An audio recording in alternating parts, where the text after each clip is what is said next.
ప్రభునామమునకు ఘనత కలుగును గాక. సమూయేలు రాసిన 2వ గ్రంథము 11వ అధ్యాయం 27వ వాక్యం మనం చదువుకుంటున్నాము.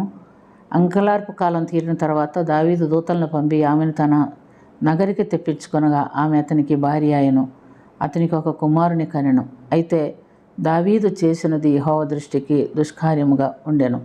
ప్రేమైనటువంటి దేవునిలారా, ఇక్కడ మనం గమనిస్తున్నాము, యుద్ధకాలమున ప్రజలందరూ యుద్ధానికి వెళ్ళినప్పుడు దావీదు సాయంకాలం వేళ మిద్ది మీద అటు ఇటు నడిచినప్పుడు మరి బయర్షెబా స్నానం చేస్తున్నటువంటి దృశ్యాన్ని చూచాడు. అతనికి ఆమె నచ్చింది. ఆమెను తెప్పించుకొని ఆమెతో పాపం చేస్తున్నట్లుగా మనం చూస్తున్నాం. ఆమె మరి అతని భార్యగా ఉంటున్నట్టుగా మనం గమనిస్తున్నాం.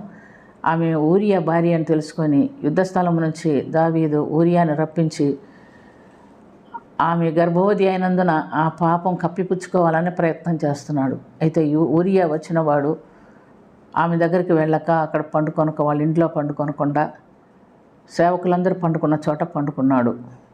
మరి దేవుడు ఊరియాను ఆ విధంగా ప్రవర్తించడానికి ఒప్పుకోలేదు. రాజు ఊరియాను పిలిపించి అడుగుతున్నాడు. ఏమని అడుగుతున్నాడు? నువ్వెందుకు నీ ఇంటికి పోలేదు?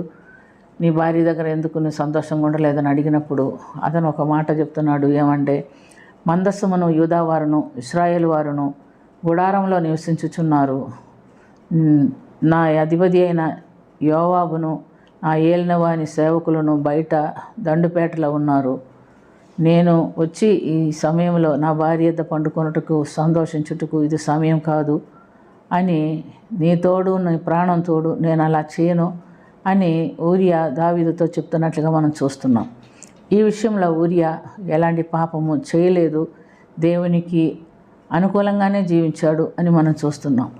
అయితే ప్రియమైనటువంటి దేవునిలారా, రాజైన దావీదుకు దేవుడిచ్చినటువంటి సమయాన్ని అతను సద్వినియోగపరచకుండా దుర్వినియోగపరిచి అతను పాపం చేసి దేవునికి అయిష్టమైనటువంటి కార్యం చేసినట్టుగా మనం చూస్తున్నాం. దేవుడిచ్చిన 10 ఆజ్ఞల్లో 9వ ఆజ్ఞ అయినటువంటి మరి నీ పొరుగువాని భార్యను నువ్వు ఆశించకూడదనే ఆజ్ఞను ధిక్కరించి ఊరియా భార్యతో పాపం చేసి తన పాపం కప్పిపుచ్చుకొనుటకు ప్రయత్నం చేస్తూ మరి అది సఫలం కాలేదు కనుక యోవాబుతో చెప్పించి ఊరియాని యుద్ధంలో ముందు పెట్టించి చంపించి వేస్తున్నట్టుగా మనం చూస్తున్నాం. మరి ఇందును బట్టి ఎప్పుడైతే ఊరియా యుద్ధంలో చనిపోతాడో బెర్షెబాని తెప్పించి తన భార్యగా చేసుకొని ఆమెను వివాహం చేసుకొని ఆమెతో ఒక బిడ్డను కంటున్నట్లుగా మనం గమనిస్తున్నాం. ప్రియమైనటువంటి దేవునిలారా, అంతా న్యాయంగా చేసినట్టుగానే ఉన్నాడు, కానీ న్యాయాధిపతి అయిన దేవుడు ఇవన్నీ ఎరిగి ఉన్నాడు కదా.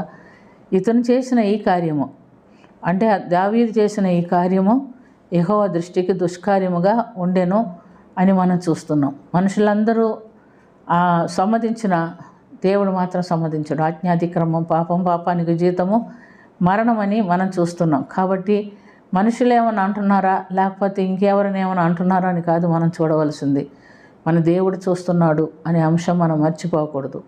ఎందుకంటే యెహోవా కన్ను దృష్టి భూలోకమందు అంతటా సంచారం చేయును, అది మంచివారిని చెడ్డవారిని చూచుచుండును అని మనం గమనిస్తున్నాం.